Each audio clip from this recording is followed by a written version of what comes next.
My name is Ari Patrinos, A-R-I-P-A-T-R-I-N-O-S. The Department of Energy is the successor of the Atomic Energy Commission that was born in the dawn of the atomic era. With the promise of nuclear energy came also additional concerns about whether indeed it would be such a cheap energy, too cheap to meter energy, and it had all these other tremendous benefits. But even back in the early days, there was concern that radiation, even if properly harnessed for the production of electricity, could have some deleterious effects. And so at that time, and in fact in 1947, the Atomic Energy Commission set up a department or a division that looked at biological research. So a lot of the results didn't lead into insights. And so they were frustrating years of research that we got a lot of observations, but not a lot of meaningful insights. So it was back then, in fact, that some of the ideas that until we got into genetics, there was already an understanding that radiation would damage the system, the genetic system. Unless we got into it, we would never be able to really understand how radiation impacts human biology. So the notion was, by that time, we knew about the human genome, we knew roughly how big it was, and why don't we sequence the human genome? And as a result, we would in fact, find the impacts. It turns out, however, this coincided with the time when there was the beginning of a reduction in the work in the national labs dealing with nuclear weapons.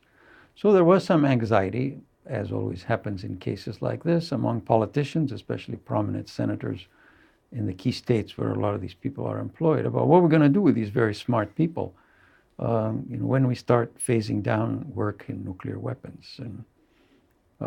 And at the time, just as it still is to a large extent, but hopefully changing, the people dominating science management in this country and practically everywhere were physicists. And there was, especially at that time, a very different philosophy about the approaches to scientific research between physicists and, let's say, life scientists. The former were perfectly comfortable asking for huge amounts of money to do discovery-type research, smash particles together and see what happens and ask for billions of dollars. They didn't. The latter, the life scientists were still into the small science, and I don't mean it in any derogatory way, hypothesis-driven. The notion that you would just acquire a bunch of data and something will come of it was alien, probably still is for the bulk of biologists. So it was, in some respect, natural for that community of physicists, even though in their bosom were a few of us who were more in the life sciences, environmental sciences, but they were dominating just like they still dominate in the Department of Energy, the running of the scientific enterprise there. So it was natural for them to be the ones that had this audacious proposal. Why don't we sequence the damn thing? And, well, how much will it cost? Well, at that time, we said it was $10 a base pair. Well, maybe we'll get it down to a dollar, if we invest some initial money. So what is it? It was about $3 billion. Nothing. That's, change for physicists. So it was the combination. The time had come, the notion, the idea was smart. Had the backing of the science managers at the top, physicists, who thought maybe this was another opportunity to do big science. And then you had powerful senators in states like New Mexico, where we had Los Alamos, and Pete Domenici specifically, who had an interest also in medical research, mostly on the neurological problems, because he he had children who had problems of that kind. So it was all the right stars were sort of favorably aligned for that idea to become fertile, to fall on, to that seed to fall on fertile grounds in the Department of Energy. One of my predecessors in DOE, Charles DeLisi, a very, very insightful, very smart guy, had started as a physicist but was a biologist, in fact, had worked at NIH. His boss at the time, Al Trivelpiece, who became eventually the director of Oak Ridge National Laboratory. And then Pete Domenici. Again, it's usually people that make these things happen, the right people at the right time, at the right place. I have a memo from DeLisi that was written in 1985, where he outlines in a 14-page memo his vision about the Human Genome Project. It makes your skin crawl, because if you read it now, he predicted practically everything, including the interest of the private sector. He didn't quite predict that there would be this race between the two, but he predicted a significant interest on the private sector. It really is. I mean, he predicted that significant investments would trigger research in improving the technologies for sequencing. He was primarily a bioinformaticist, so he predicted the rise and the prominence of bioinformatics and how, borrowing from the physical sciences, a lot of these activities would greatly benefit. A lot of the research that was done for other purposes, whether it was weapons or other industrial applications, you could steal some of these, as we did, as it so happened. So it was Charles DeLisi's vision and his insistence, and I think his initiative. I give him tremendous credit for that. And he was appropriately honored by President Clinton. I was already in the office at the time. In fact, ironically, I was leading an initiative that was competing with the Genome Initiative at the time. It was the Global Change Research Initiative, Global Climate Change. And we knew that it would be very difficult to have two initiatives out of the same office. And it was, frankly, through my competition with the Genome Project, where eventually I was, in fact, seduced and crossed to the other side, as a result of that knowledge. But I followed it very, very closely. It took, I think, some brave moves by a few people. I mean, Charles DeLisi went to his boss and asked for reprogramming. That was 1984, 85. And I don't know how it is anymore, but I don't suspect it's any easier than it was back then to reprogram something that has already been appropriated, by the Congress and signed by the president, and therefore is in law, in a statute, requires another act of Congress. You have to go in with a specific proposal, and you have to haggle with usually some junior staffer that really wants to give you a hard time because they don't want to change anything and they want to push you back on it. So it took some give and take. And there wasn't a lot of money. It was back then maybe $1 million or $2 million. All that would have been required primarily is to hire a couple of people, run a few workshops. But it was a difficult move. Contrast that to the initiative that I was pushing at the time that had already gotten some money. So we thought we had the leg up on this particular initiative. But it was quickly, as I said, I was so quickly seduced. It was the simplicity of it, the elegance, the ease to explain. It was fascinating. It didn't take much eventually to get the couple of $1 million.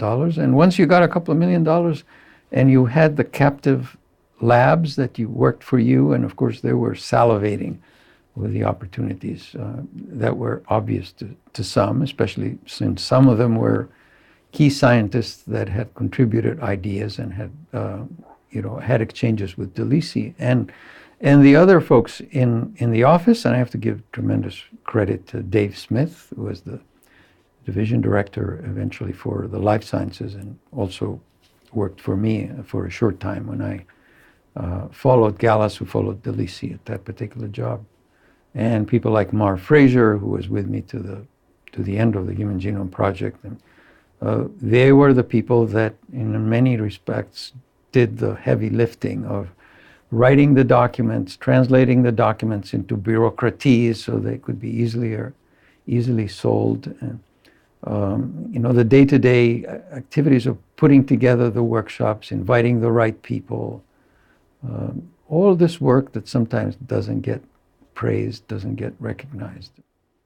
So it wasn't pretty from several sides. And, what I'm going to say is a bit controversial, but, I believe it. And I'm at a stage of my life and career where I could say that. So there was a lot of medical research and biological research done in the Department of Energy and Department of Energy labs for many years before the human genome. But what had happened, quite honestly, is that the quality of that research had deteriorated, as is to be expected, because DOE and the DOE labs in the areas of medical research and biological research were fat and happy. The funding was always adequate. And I think the quality suffered because there wasn't much competition and there was a tendency to isolate themselves from the much broader scientific community in those issues. It wasn't universal. I mean, there were very good people in the labs. Witness Charles DeLisi that came out of Los Alamos. But in general, by the time, especially that, David Gallus, my immediate predecessor, and I took over, it was clear to us that the quality had dropped. Again, because of non-sufficient competition, isolation, and, if there was criticism, for example, by the mainstream biological community, some people in the labs may say, well, we don't need that community. We got adequate funding. Our funding is guaranteed, so I don't really care what they think about our quality, which is, certainly the wrong attitude to take. So there was also on the part of the NIH community representing the mainstream biological sciences community, a certain jealousy, I'd say envy about how fat and happy the DOE labs had been in biology, and a certain resentment because here we had to really suffer for the pennies that we get. And these guys in these ivory towers, in these labs are getting multiple millions of dollars and they don't have to answer for it as much as we have to answer for it. So there was a natural, I would say, enmity and envy. I mean, it was as always happens in cases like this. Once communities are isolated or not sufficiently interacting, they develop their own cultures. They get their own meetings. They start believing their own propaganda on all sides. And, so in many ways, it was understandable that a lot of people at NIH worried when they saw something that may have been a flagship initiative for their community that could perhaps help them make it to the big time in scientific research, and it was going to be stolen by these physicists. It was, and I remember statements or utterings from our very good friend Jim Watson, who were referring to the fat, slobby, cigar-smoking national laboratory scientists that were doing this. This was the sort of the nicest things he said about us at the time. And it was understandably that it wasn't exactly welcomed with open arms by the NIH. There were two major studies that made that change, which, quite frankly, from the very beginning, I thought was the right change, even though among my community at the time, I wasn't exactly very popular. There was the OTA study that was done, and then the National Academy study by Bruce Alberts. Yeah. Once those two studies came out, that in some sense validated the need and the timing for this particular project, and in many respects endorsed it in whatever form it was presented at the time. Once that happened, it was much easier for the people within NIH to organize. Well, I think certainly Pete Domenici, even though was a champion of DOE science, also understood about the NIH, and in fact, he was very helpful to the NIH for many years over the years.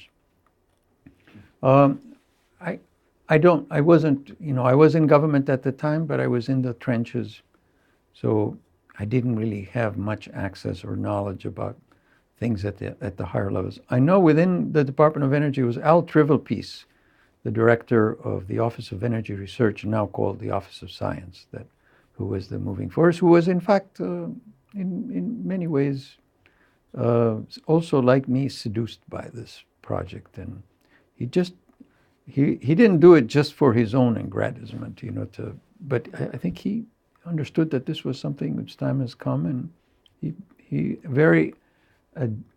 was very adept in managing his own bureaucracy, and also the folks at OMB. Judy, there was a budget examiner, and long gone now because she was a chain smoker and died of lung cancer, in fact. Judy Bostock was her name. She was not very senior in OMB, but she also was one of these very dynamic. She had a vision, and she understood that this was a project whose time has come. And she was also a champion of the DOE because her OMB responsibilities were there. So she was also another person that I know. From the technological point of view, I think sequencing was front and center. I mean, the ways we did the sequencing were horrible. It was more of an art than it was a science. It couldn't be scaled up very much. And as much as one said, well, you got $3 billion, and you can still do a lot, there were some moments when we felt as if we had launched something that was going to crash because we didn't have quite the technology for it. That's the way we felt. So that was the biggest challenge of all. The second one was the communities generally were not into information technologies. I mean, there were only a few bioinformatics people, and there was very little understanding about what would have been required in terms of system approaches to what we were doing. This was an engineering project, and it wasn't quite the shot to the moon. It didn't require the kind of rocket science that was required, but it was along those lines. Yeah, I mean, there was a lot of biology associated with it and insight that needed to be had, but it was mostly technology. You had to do it on scale, and you had to do it accurately, and you do it fast and efficient. And quite frankly, I think that was one of the nightmares we had through almost the entire early part of the project. I can't put an exact date, whether it was 97 or 98 and so on, but many of us, or some of us at least, around those times, were having nightmares about this was going to crash, and it would be one of the most embarrassing things, we ever were involved with. There I'm going to be a bit parochial. I think the fact that the Human Genome Project still had many people that were converts from the physical sciences, that had a more can-do attitude. They were more familiar with large projects, and big systems, and many big teams, and so on. That wasn't entirely unfamiliar turf. So, even that was one of I had already gone through the management of a fairly big program in global climate research, which involved scientists from many, many disciplines, from many agencies, from many universities and labs, and it required getting together and agreeing on some things and trying different things, but doing it according to a system, not as a result of knee-jerk reactions or religious beliefs in the inevitability of some outcome or so on. It was more can-do business engineering type things. It was very important to the success, and I don't know whether either one of those two areas of research are more. I mean, maybe it is. Maybe in the physics world, beyond a certain point, you can't accomplish very much on your own. You can't accomplish very much with just a small team. You have to scale it up considerably in terms of the machines that you put together. Again, like CERN, for example. And this is not something. In order to find the top quark, for example, this was not going to happen with a few very smart scientists standing in front of a blackboard. I mean, it required the hardware to do it, and that costs a lot of money and needs a lot of people, needs a lot of different skills. It needs the ability to work together across different skills, work together even though you don't understand each other's science, but there are some places where they overlap and interface, and those are the ones that you sort of. And you also have to dig big science. I mean, you have to get turned on by having a big community that sort of strives for the same objective. Even though, as Rutherford said, it's very nice to have big teams and so on, but I put my trust in that misanthrope scientist underneath a staircase, that's sort of wanting to go at it alone. They're still going to be the ones who will make the major breakthroughs. But science today probably needs the teams more than it needed it before. Well, I've always been, and I'm always a very big fan of Freeman Dyson. So he's one of my all-time heroes. And he captures this in Imagined Worlds, one of his books he reads, and he describes it and what he said. He said there are two kinds of scientific revolutions. There's a concept-driven scientific revolution and a tool-driven scientific revolution. In the former, you have to explain old things in new ways. In the latter, you discover new things that need to be explained. And guess what? Guess what's more exciting and ultimately more impactful? Not that the former isn't important, but the impact is in the latter. And it's what happens when you turn the telescope to the heavens and you find stuff. You don't know what you're looking for, but you find stuff. Astronomy was that way in some way. And I think in some respects, the human genome was that way. Now, the discovery science is sometimes, and to a large extent, not something very popular with life scientists. And in many ways, it's not to take away from the hypothesis-driven. The hypothesis-driven is much more orderly. Pose a hypothesis, you describe an experiment, you conduct the experiment, you either confirm or refute, and regardless, you have the next step. If you refute, another experiment. If you confirm, then you make the next step ahead, and that's how science advances on all fronts. That's why the genome was, in many ways, alien for a lot of the life scientists. And if you recall, they said, well, we spend all this money for just 2% of the genome that's only important, and the rest is junk. You remember that? I mean, that's. It was just this notion of if you acquire a whole bunch of data and it's in a field that's new and so on, shit happens, Of course, I didn't have very many interactions. I had met him a few times and so on. Some of his enthusiasm about the project was, in many respects, the fear that would be taken away from his community and it would be run by these terrible people in the DOE labs, for example, that he never had much sympathy for.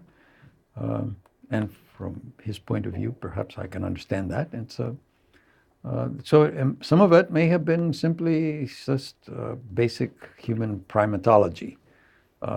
This is my turf and somebody's trying to take it away from me and so on. But at the same time, he's a very smart man. There's no question about it. And he realized that as this project was better and more articulated, that, hey, there's our opportunities here that maybe even I didn't think about those. And getting the imprimatur of OTA, and especially the Academy's imprimatur with Bruce Albert's committee, made a big difference. I mean, he was masterful, and we give him tremendous credit for the fact that he started the LC program, and the ethical, legal, and social implications of insisted very early on that we need to focus a chunk of that dough that we were getting to doing some of that scholarly research and outreach and education. I think we got dragged into it kicking and screaming. In retrospect, we were very happy that we were dragged into it kicking and screaming. It was a very smart thing to do. And I think it's particularly important for a discovery-driven enterprise like the Human Genome Project, where you go out fishing for stuff, and you need to have your compass. You get your ethical compass in place, because as I will talk this afternoon to the to the meeting here, you may get something called apophenia. Apophenia is when you see patterns in nonsensical data, which is in fact a human trait. It's the way our brain is wired, where we like to find things that aren't there. Whether you find the image of the Madonna on a ham and cheese sandwich, or when you take a shower and you listen, you think you hear a radio playing, and it's Bing Crosby singing or something. That's very natural in humans. Our brains are wired to try to see patterns when there are none. So when you do discovery science, you may have a tendency to find things or see things that aren't there, as opposed to when you have a hypothesis, you know exactly what you're looking for, so it's either yes or no or maybe or so on. But when it's wide open, it's people looking at the face on the moon, or all these things that you've seen in the past. And so you've got to have that kind of compass so you don't veer dangerously into that space. Well, with respect to the data sharing issue, I have to give tremendous credit to Francis Collins, because he saw very early on the importance of data sharing, and how it could become both a facilitator but also a huge obstacle in progress. And so he was very much behind some of the somewhat aggressive ways by which we wanted to share information, even when it didn't make any sense practically, but at least symbolically it was very important. Again, for the reasons I was describing earlier with respect to technology, we knew that this particular enterprise, the actual sequencing of the genome itself, would not have taken place in one or even two laboratories. I think politically it was obvious that it was going to be shared across many centers. The number is, something that I think personally it was probably too many centers from the point of view of it being a business. But it wasn't a business. It had applications and relevance beyond just the actual task itself. So I won't say anything beyond. But there was clearly too many centers, and therefore there would be a lot of overlap, and you had to make sure the standards, the quality standards, were universal, as common as possible. And you wouldn't be able to do that unless you were set up mechanisms to have the data sharing be effective, fast, reliable, and something that the physicists had already experienced in some of their big machine and collision things that was done. So in some way, we borrowed and stole from that technology and that experience openly. Not at all. I mean, nobody ever wants to share their data. I mean, let's face it. It's a natural researcher's trait that they want to at least hold on to it until they can squeeze whatever they can in terms of publication and recognition. So nobody is naturally forthcoming with their data. It had to be dictated. It had to be made, a condition of one's involvement. And in there, as I said, I give tremendous credit to Francis, who could both muscle, strong arm and sweet talk people into going along. He was masterful in that respect. I didn't have any problems with our people because most of these people were conditioned to the sharing and the exchange. Another sort of controversial thing was when the Genome Project was launched and money started flowing. Centers were created, and little empires were built, including 3 at our 3 national labs: Berkeley, Los Alamos, and Livermore. Some good work was done, but quite frankly, the focus was not on the job that we had promised, which was to sequence the damn thing, right? People started putting ornaments in this Christmas tree. They wanted to do other research. So the objective was always there, but the understanding was that this was a 15-year project. Money was going to be growing as it continued to grow. So what's the hurry? Okay, what's the hurry? Yeah, we're going to do some mapping, and we're going to invest in some of the technologies, and I think eventually somehow it's going to happen. And I think both the scientists, the key scientists, not just within our community in DOE, but also at NIH, and even some of the program managers, perhaps, either because they were so totally immersed and so totally, jazzed up about this project that the ultimate and perhaps the most important objective was too far in the future. And you could always argue that, well, the technology isn't quite there, so we're not going to take on this big thing. Let's do a little bit more of this and a little bit more of that. And this whole notion of mapping and that we do them, it made sense. If you want to discover, you land on an island you've never done before, and you want to, in a sense, explore it, you've got to do the mapping first and find the milestones and whatever the forest is, and then slowly, as you do the mapping, you can then get into the details of that. So that was and I think we were heading towards a disaster that way.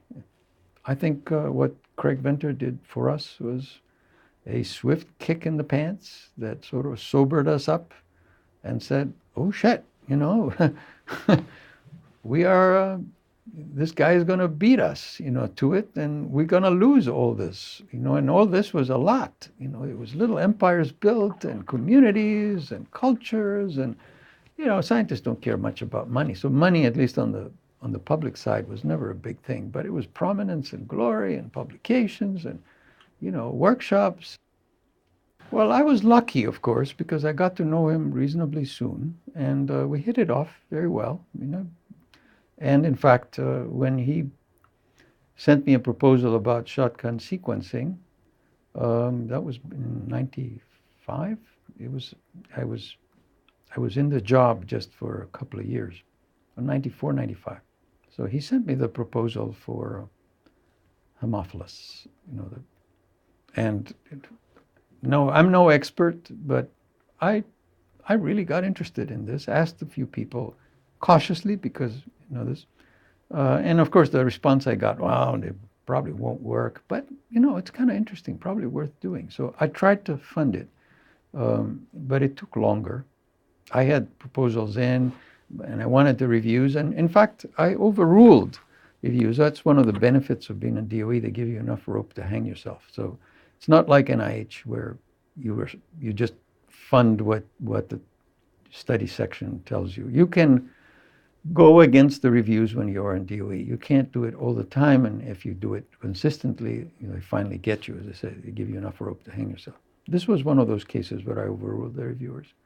But I didn't get it in time, and he had already gotten some private money and did Haemophilus. But I was right behind there with Mycoplasma genitalium and Methanococcus chanacea. So I was convinced that had potential. And when I brought it up to some of our advisors, they said, well, Ari, this is a microbe. It's just only got 1 million base pairs long. You can't do the same thing with humans. And I said, why not? Well, it's complicated. Why is it complicated? Well, it's 3 billion and you need a big computer. Ha! Big computer. Computing is growing by leaps and bounds. At the time when I was in DOE, the people in the supercomputing divisions were begging me, get me some biologists, bribe them. I was bribing our biologists. please come up with a problem, even if it's trivial, where you need a big computer, because I want you guys to start standing in line to get lots of cycles for what you need. And so that argument didn't wash with me. You know, we need big computers. And so when Craig, you know, made that, I knew about it way before, of course, it was announced. And I was sworn to secrecy, which I kept, and just as I did with Francis. And in fact, at that time, when he was presenting it to me, you know, apart from just some of the bombastic statements and so on, I thought it would be one way by which we get that swift kick in the pants. I was not getting much traction from our genome centers. Any science manager or research manager, however power he may have, or she or she may have, you can't do everything. I mean, we did have quite a bit of control and power, you know, over the labs and so on. But it was very frustrating trying to convince these people that you had to put aside some of your very interesting ideas to do research and focus on the job at hand. And all these people were saying, well, this is just an engineering job. I mean, where is the results? Where are the payoffs scientifically for me? Where am I going to get my publications if I devote all this money and all this energy into just doing this routine sequencing? So, I mean, I also got together with Marv, who is a very worked for me and was a very good advisor and very thoughtful.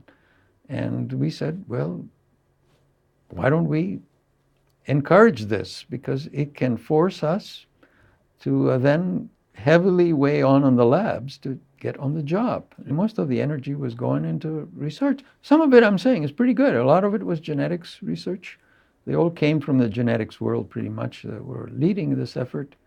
They had no appetite for an engineering undertaking. And first of all, you know, they were competing among themselves, even though they all got the same amount of money. I remember when I took over the job, it was 10 million each for the three centers. And I said, well, how come it's 3 million? I said, how come it's 10 million? I mean, they said, well, you know, it's 30 million that we have for the centers, so it's divided by 3. And I said, well, what? That doesn't make any sense. You know, we got to put some competition. Well, that sort of rang a lot of alarm bells among the labs. Some of them thought, well, it's a good idea because I think we're better than the others, Berkeley people, for example. Others said, no way. I mean, this is something that, you know, this is really stepping on our turf. So it was frustrating in that respect. So bless his heart, Craig came in at the right time. We thought, we'll ride that opportunity to make the changes we need to make. You know, I was hoping that Craig would be more diplomatic, but, you know, everybody has the defects of their qualities. And so I guess I sort of knew that it was not necessarily going to be a very welcome thing with Francis. But I still thought that on balance it would be helpful. And I think maybe a few years from now, Francis probably won't comment on it, but a few years from now, he may actually agree and say that in many respects, that was also helpful to him in terms of kicking the butts of his genome scientists who may have been disinclined to do serious sequencing. Yeah, I think I do. I think in the process of trying to do that simply with the software or the computer, you would have probably come up with ideas. Now, there could have been some interventions that you would have to do or some additional research here and there. But I guess I always believe that you learn by doing. I mean, undertake something like this, even if you fail first and fail again. I mean, you'll learn stuff that will help you adjust and make so we can't prove this. We have to go to a parallel universe and see whether it can happen. But that was my belief. As Director for Biological and Environmental Research in the Office of Science. It was March of '95. So the first thing I did, because I had it planned all along, I didn't want to do it in an acting capacity because people would blow me away. But when after I got the job, there were alarm bells that rang across the labs because they got a hint about what it was all about. So Marv and I took a trip right away, and we visited all 3 of the labs. And they were just panicking. And we went to all 3 of these labs and scrubbed them. And we came back and we basically said, oh, shit. This is not going to work. Entrenched communities, different cultures. In each one of the labs, we heard how bad the other 2 were, how irrelevant their work was, how unwilling they were to help participate in some of their other activities. I mean, it was just like, so we had to shake that place up. And of course, we had to go get the support of our boss at the time, Martha Krebs, who was a product of Berkeley. She had worked at Berkeley before she was picked by President Clinton to be the office. So we knew that this was a lab person. She had worked up on the science committee as well. And so she had a lot of loyalty to the labs. She thought that they were important and so on. And so before we did something that would embarrass her, and we went to her and we explained what we thought the problems were. And we asked for her support in terms of making big changes in the labs in order to meet the challenge that we felt was looming and was important for us to do. And she gave us unconditional support. She said, if you guys think this is the right thing to do, I will support you because we need the labs to shine on this. This is not a case. The labs were in trouble overall at the time. Hazel O'Leary was the Secretary of Energy, and she wanted to do a full-scale review of the labs. And now people remember Clinton as being a big friend of science, but he wasn't a friend of science until the last year of his administration. And he was talking about cutting back on a lot of things, and so people had forgotten this about Slick Willie. What I managed to do, which was a smart thing in retrospect, at the time I didn't know, I went to the deputy directors of the 3 labs. Pete Miller at Los Alamos, Jeff Wadsworth at Livermore, and Pierre Rodani at Lawrence Berkeley National Lab. So they were in town for something, and I sort of hijacked them and took them out to dinner and laid out my strategy and what was at stake and what I thought was very important. And I got the same unconditional support from them as I got from Martha, which was, I think especially Pierre Rodani, who had the biggest center, and they were aware about what the potential for this was. The funding in terms of their empires was trivial. It was the potential embarrassment that they wanted to avoid. And they were savvy enough to realize that their own people were, in a sense, just too narrow-minded, living in their own. And they'd rather have somebody from Washington come in and make those unpopular changes rather than them doing it, because they can always turn to their people and say, hey, I tried to defend you, but this jerk, he doesn't want to change his mind. So not that they would ever do that, because all 3 are very good friends now. We've had, they're tough people, and didn't get those jobs for being, for not being tough in some of that stuff. So then the decision was to create one center, and in a sense, do it freestanding, so it doesn't identify with any one of the labs, insist that it be in some way collaborative, that scientists from all 3 labs participate in whatever their strength was, that we will institute serious reviews of everything that was done, and that the objective was to be part and parcel of the national program. There was not going to be an isolation. And one of the first things I did is got together with Francis at the time. When he first met me, he couldn't figure me out. He was also relatively new at the time, so I don't think he trusted me or believed me that much that that's what I meant to do. And I said that we will sort of be part and parcel of the national program and the international program eventually. And there ain't going to be much isolation. You're going to be scrubbed the same way everybody else is in the overall communities. And money is going to be handed out on the basis of need and merit and nothing else. That was I got the support of the regents of the University of California. At the time, the University of California was in essence the manager of all three of those labs. Again, this is a bunch of highfalutin, mostly physicists, that like to come together and pontificate. They knew about the research project, about the Genome Project, so they saw immediately the glory that they would also be associated with if they kind of made courageous decisions and so on. And that was very important because they supported me right away. The person who was chairing it was the subsequent, he was the last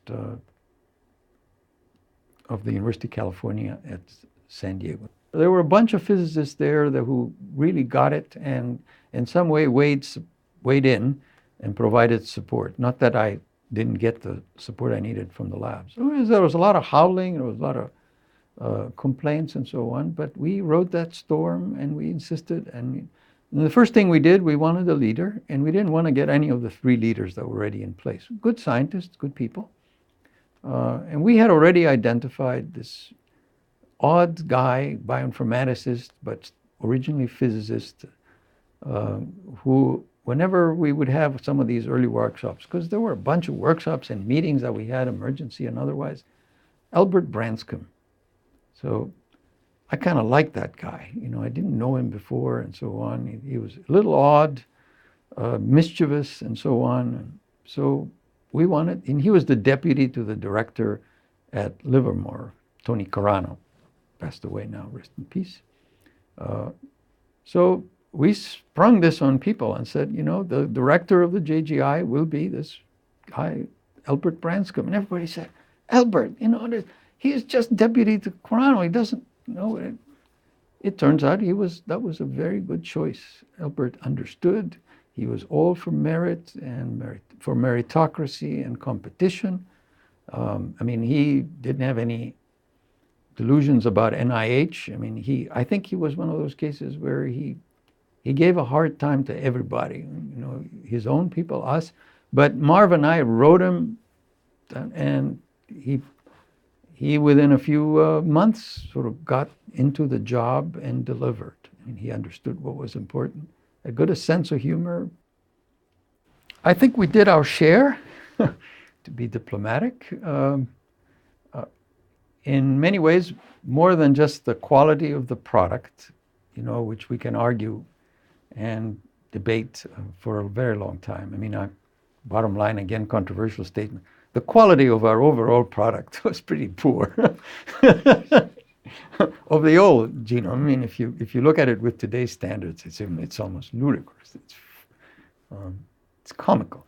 But in terms of delivering the product and finishing the project, hey, and when these DOE lab people are led properly, when it is explained to them what's at stake and what's the objective, they can do as well as anybody else.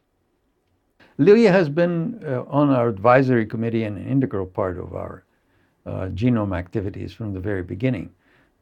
He's an awful manager, as as I hope he'll also agree. So it's not like his managerial skills that were, it was mostly his vision and frankly the insight that he had in terms of the capillary electrophoresis system. It's I think, and I can't say or prove it, that a lot of this would have happened anyway since money started flowing in the right directions in terms of technology development. And already there was a private sector sniffing around. This was an opportunity. It was going to happen. Lee was also at the right place at the right time and invested in the right place with respect to research and so on. So I had the best job in Washington. I continue to say that, even though two of my successors have said that they retired after 2 years because they said they couldn't understand how I ever did it for as long as I did. You know, it's a very demanding job because you are in the bosom of the physical sciences, but you do environmental and biological research that most of the political masters generally don't understand.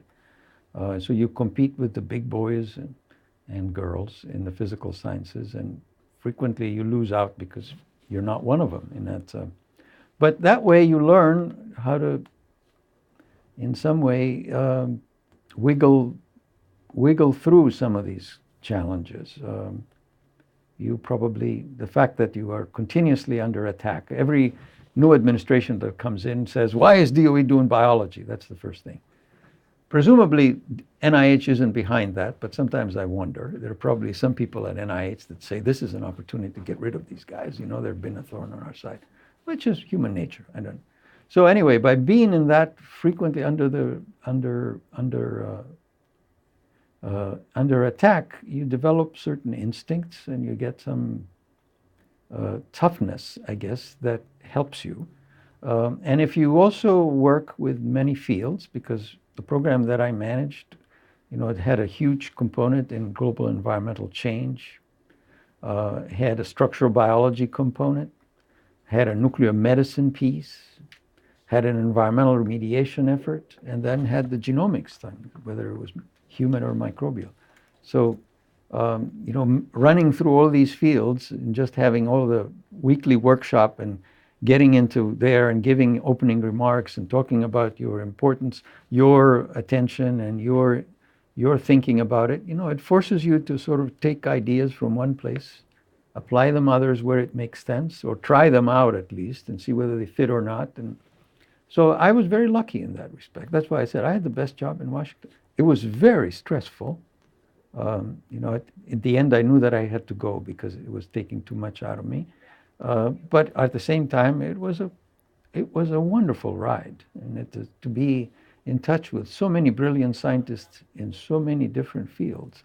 I mean, it's a once in a lifetime opportunity, and to be associated with two of, I think, the most important research initiatives that we've had in this country for many years, and that's the U.S. Global Change Research Program and the Human Genome Project. So to have a chance to do both, I mean, it's just, I mean, if I was independently wealthy, I wouldn't have taken a nickel out of Uncle Sam for this honor to do what I did. Anyway, so this gave me insights and certain perhaps skills that were honed on the various tasks that were useful in this particular case. I need to say that in the early days of the Global Change Research Program, it was not quite like the Human Genome Project, but it was very similar in terms of competing agencies. There were 3 agencies that launched this program. I'll give you a short version of this: NSF, NOAA, and NASA. So they got together and they said, well, let's launch this program. The time is ripe. Awareness about the greenhouse effect now is rising, especially in the political world and so on. So it's an opportunity to launch this program, try to understand the workings of the Earth system in its magnificent complexity with respect to physical climate system, the chemistry, the biology, and this is an opportunity. And let's launch this as a truly interagency program so that we get the support from all other agencies. But watch, guys, you know, we are going to be the 3 big dogs, and we're going to allow other agencies to go along, but, you know, they're going to have to be at the second tier. Well, you know, I didn't want to be in the second tier. So I challenged that prominence, and it became ugly, and, you know, to the point I was too young and stupid to know better in terms of, and reckless, you know. And so to concur with a program that had the support of 13 agencies to stand in front of OMB and disclose what you thought was a mistaken approach on the part of these. It's a long history. I'll write that book someday. But it gave me, it gave me some skills again that were useful in the subsequent activities. And just to put it aside, not to toot my horn, but next month, the National Council for Science and the Environment, and it's in Washington, big meeting, is making Lifetime Achievement Award to the architects of the U.S. Global Change Program, which are the representatives of the 4 agencies at the time, including yours truly, and our budget examiner, who was also very prominent in making this happen. So, of course, before I met him, I would get a lot of the input from some of the people, especially from the DOE labs, and watch this guy, he's a snake oil salesman and so on.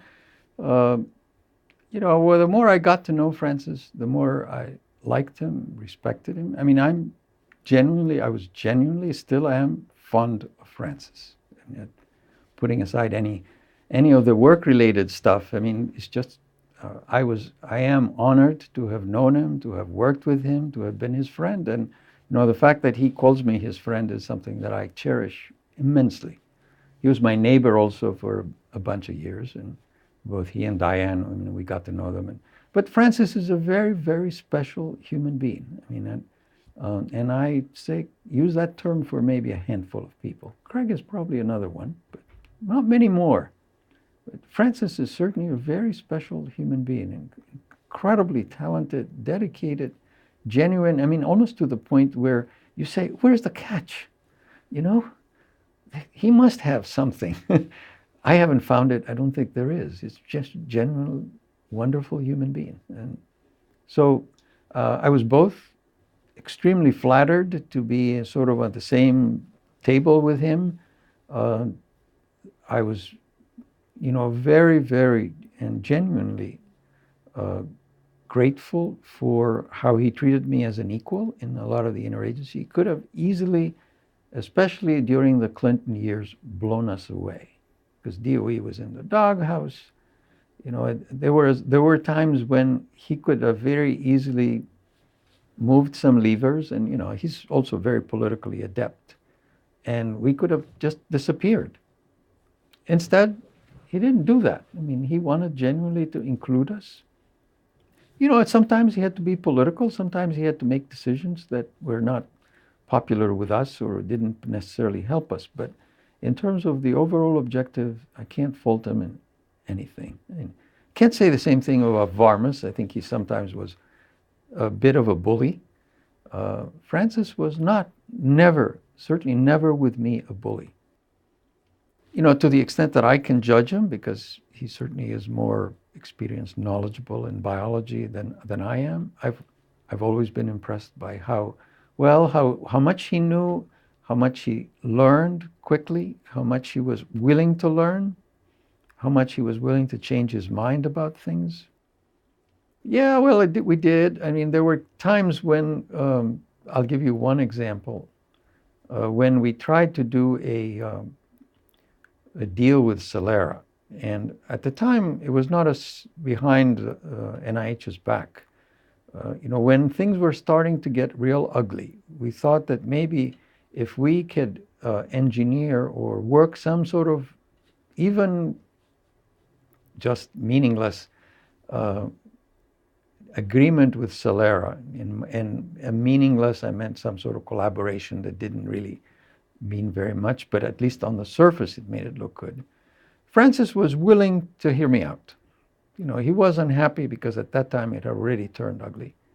But, he said, well, let me see what you give me something that you learn. And we wrote an MOU that we would present, and he made changes and he worked it. And our good friend Michael Morgan found out about it. And of course, the Brits were just rabid, foaming at the mouth, and they would never do anything that would, enable any kind of rapprochement there. So through their connection, that this was at the highest levels politically, it got to Varmus, and Varmus wanted to put the kibosh on this. So there was some sort of a meeting. This is facts, and I've got the details in my in my logbook. Some meeting that Albert, Marv, and I were going to be at, and Francis and some of the other Genome Center directors would be there. And somehow they arranged it that I was called to do something else. So I wasn't there. Marv and Albert were there. But Varmus showed up and came down on them really hard about this MOU. They didn't know what hit them. I remember getting home after my other meeting, which I was puzzled about because it didn't seem like it was a very important one, but they had insisted I need to go to this meeting. And they called me on the phone, and they were hysterical. I mean, I don't mean it. I mean it really. They didn't make any sense. And so I screamed on the phone, "That's just shut up, guys, and just sit down and tell me." And what had happened was that publicly, Varmus had just berated them about this terrible thing that DOE was doing. And, I thought that was, I have a lot of respect for his capabilities, Varmus, and frankly, he also, I had when he was at Sloan Kettering, I had a friend who passed away, but he needed some attention, and Varmus was very helpful. So this was the one incident, however, that I mentioned is bullying. And sometimes maybe you need to bully for the final outcome. And from his perspective, probably it was the right thing to do. Francis would never have done that. So that's the difference that I would draw. I mentioned so many good things about Francis, and it was primarily because of how fond I am and was of him, how much I respected him, that I didn't want this whole thing. Of course, it was, for my own selfish interests. I didn't want this whole genome project to end up in an embarrassment. You remember those days, it was getting very ugly. And the media was having a field day, just getting under the skin, especially of Craig, and getting him to say things that he definitely should not have said and probably wouldn't have said. We were approaching a point of where it was like a mud wrestling fight, and it was ugly. But I have to say, I wasn't worried very much about Craig. I realized that even though he has also a very thin skin, even though he will never admit it, he's a survivor. However that worked out, he's a smart guy. His ideas are 100-minute, and he would flourish and he would get over it and go. But I don't know about Francis. I did not want this wonderful friend to be embarrassed, not to succeed in what he had undertaken. And I think in many respects, if this had turned ugly, I could have gone back to climate change. Craig would have started something else and done, but Francis would have lost. He would have been essentially the biggest victim of a failed project. And I didn't want to see that happen. And was it selfish of me to see this happening because I was helpful? Of course. But I think a large part of it was my fondness for Francis and my ever-increasing respect, admiration. And I also think that generally in his interactions with Venter at that time, mostly acrimonious and so on, he was being a gentleman. He was being as forthright. And Craig is Craig, you can't help it. So, I had this unique position where I was friends with both people, with both of them. They told me a lot of things in confidence that I didn't share with the other person, and I never felt bad about this. And neither one of them have ever said, "Oh my gosh, she should have told me this," or neither one of them has said that. So I never got any instructions from DOE, like people have said, would try to take some of that credit. No, I would be interacting with, at that time, Martha had already left when this was happening. There was an acting person who was a really good friend. And I went to him and said, by the way, Jim, I'm going to be doing some of these behind the scenes. He said, well, I trust you, Ari, whatever you need, let me know, and I'll provide whatever support you need. So Ernie Moniz was Undersecretary of Energy at the time. At some point, but well after this had became public and we were at the tail end, I had gone to him and say, Ernie, you should know that this and this is happening. And Ernie said, Ari, this is a terrific, just let me know what I need to do to help out. And so that was the extent of but otherwise, there were already these failed attempts at rapprochement by people that didn't quite do it the right way. And I thought, I also believe still very much that both Francis and Craig were in a sense victims of their own environments. I mean, they were enveloped in this cocoon of people who presumably and probably correctly wanted their better interests, wanted to protect them, and wanted to help them.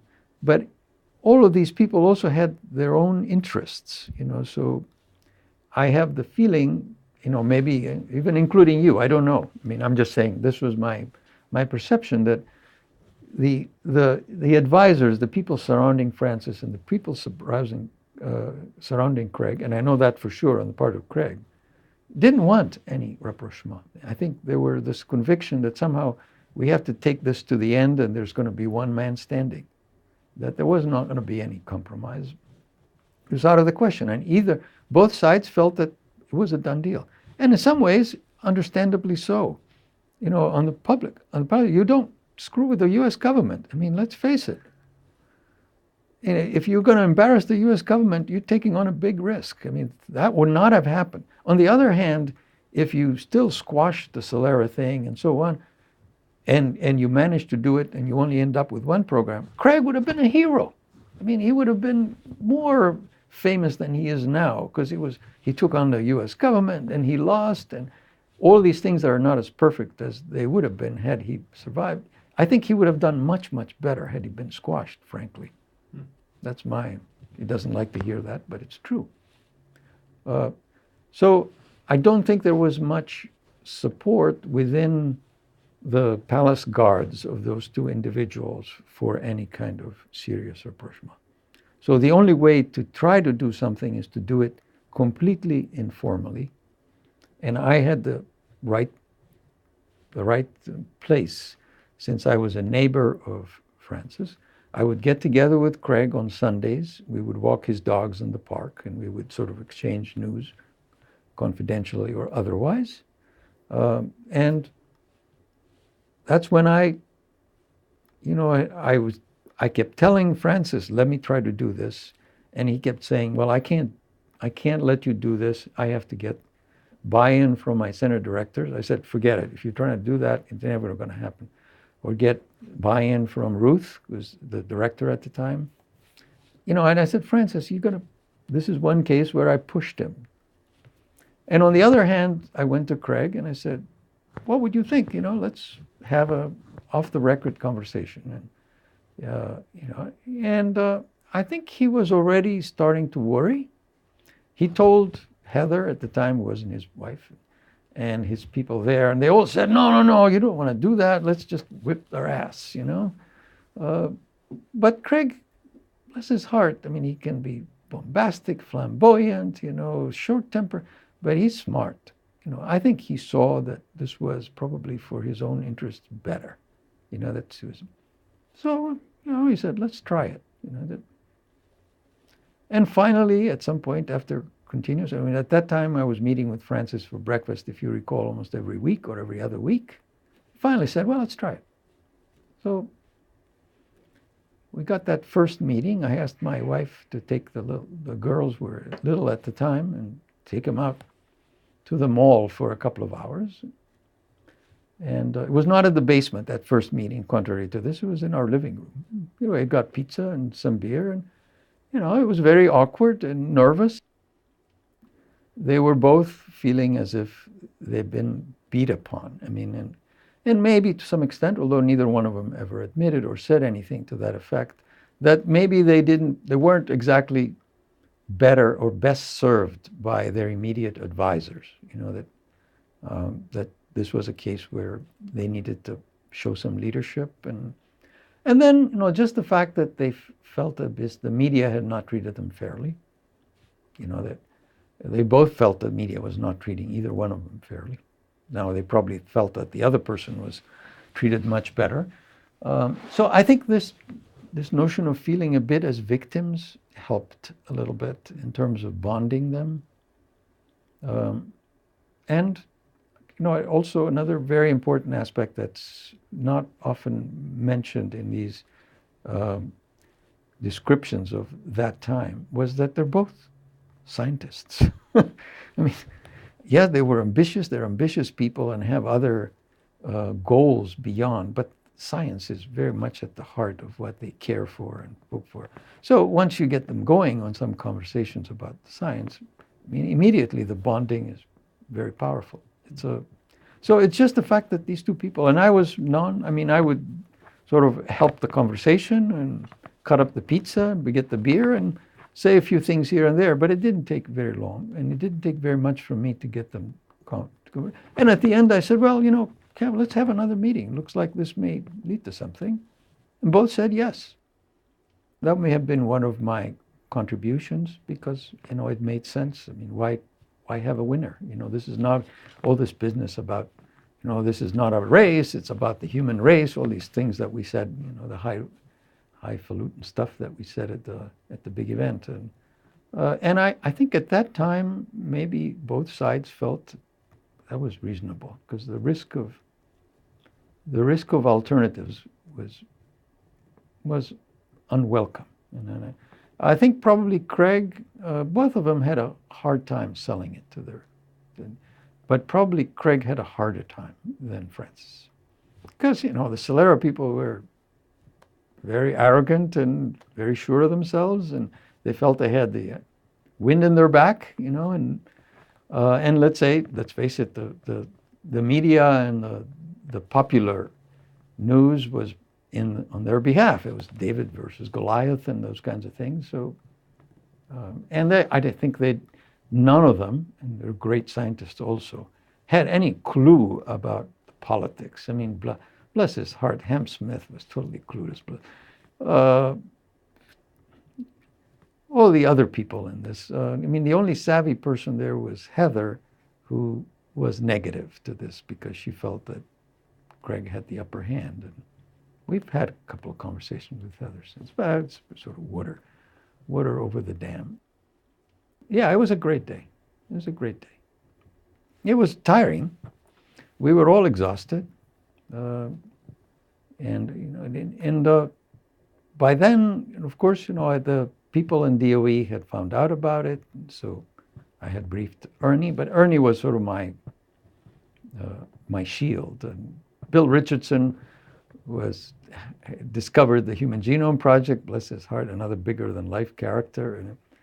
And so it was very busy, and of course it came to the wire because there were still issues that had to be settled even hours before the actual event. What Tony Blair was going to say, and quite frankly, the Wellcome Trust people were not particularly helpful. I think they were unhappy with this outcome. They felt as if they weren't consulted sufficiently. They felt they were partners with us and we sort of betrayed them. Now, I have these notes, but so it was probably in one of the meetings. I don't know whether it was a Bermuda meeting or a subsequent meeting of the center directors that we had. Some of those meetings, quite frankly, especially in the early stage, were excruciatingly painful, with the posturing by different individuals, who had completely done an about face in some of their beliefs. That's what sometimes I find it amazing. A lot of these people that are feted as being the major science, and they had some incredibly narrow-minded views. I won't mention names, but so a lot of them early on was enough to get you very discouraged. But I remember one, and I have to get you the date, one of the center director meetings, where it looked like people were finally settling down to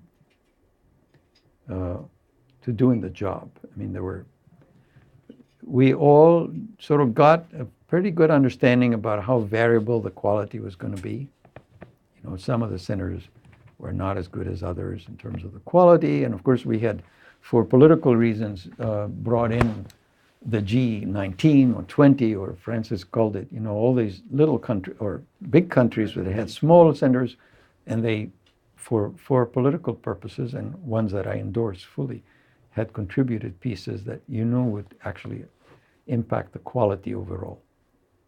But nevertheless, you felt that the 5 ones that had taken on the job were finally serious. And it may have been partly the result of the fear from from Venter. Francis used that effectively. And then, when he rallied the troops and basically said, we need to scale up, we need more money, and we need to get more organized and so on. He could have very easily continued in the same pace, in which case I think Craig would have just embarrassed us. But Francis was very good rallying. I mean, I think he probably surprised Craig by how effective. Sometimes good leaders come out, when there's a crisis. Well, as much as I love my agency, it's not as kind a place as the NIH, meaning that it's a very competitive place, and especially if you've been successful, the long knives come out after you. People have long memories and generally get even in some ways. So I knew that I was not going to be able to last very long, even if I wanted. But quite frankly, I had been in the government for 17 years. I never thought I would ever last that long in there. But I only did it because I had these two great opportunities, mostly. Otherwise, I would have bailed out even sooner. So I was looking around. In fact, I could have even gone another part of government. I had even talked to Francis about, at some point, when it was bioengineering institute was about to be created, I was sort of thought about that a little bit, but it became an institute, and I was interested when it was a center because I don't have an MD, and therefore I wouldn't have still been selected. But when it became an institute, it was obvious I wouldn't get it. NOAA wanted to hire me to restructure their national lab, so I could have easily gone in government, or I had possibilities in the Middle East because I speak Arabic, so it was a big asset, and I like to do. But then Craig totally ambushed me with this. He had insisted in inviting me to one of his Hilton Head meetings, and he sat me next to a bunch of people who turns out to be the board of synthetic genomics. And out of the course of the conversation, he said, "Well, yeah, I know who the president should be of this company of ours, and he's sitting to the left of Alfonso." I said, "I'm sitting to the left of." So I said, "Craig, stop right there before you say any more. I need to go back to DOE and tell them, because DOE is ruthless in that respect." But I was still stunned, and but then it was a no-brainer. It was something to start. I mean, I loved synthetic biology. I don't know whether you know, but I funded some of the very early work against advice of the reviewers at the time. This whole notion of the minimal genome, that's still a bridge too far, but it was one of those things I pushed back in the mid-90s as important. I thought of it mostly because I felt that if you get the minimal genome to being really minimal, like really, really small, you could potentially get to the stage where you can numerically represent it in a molecule by molecule molecular dynamics system. It's still the holy grail of a lot of it. But if it's really small, you can get much more computationally precise in doing this. So it would have been a challenge for people, pushing the bleeding edge of computing, and something we're still doing. I've been involved in the planning stages of the exaflop computer. This is 10 to the 18 operations a second. So once you get to those kinds of speeds and sizes and so on, you may be able to do a lot more with respect to computationally modeling a cell. Well, I now believe that it's probably going to take a bit longer than we had hoped in terms of some of the impacts on medicine. Just things take time. And sometimes you have to change cultures of people, and that's difficult to do. So some of our early hopes that we would get things very quickly probably won't happen. But they're in the pipeline. I'm convinced they're in the pipeline as as sequencing gets cheaper and cheaper, as more and more genomes. I mean, this is one case. I'm a big Rolling Stones fan where time is really on our side, and it's not just increased knowledge, but it's just the additive nature of the knowledge. You know, the more information, and let's face it, as you sequence more and more human genomes, too many things are going to pop out that are going to be obvious.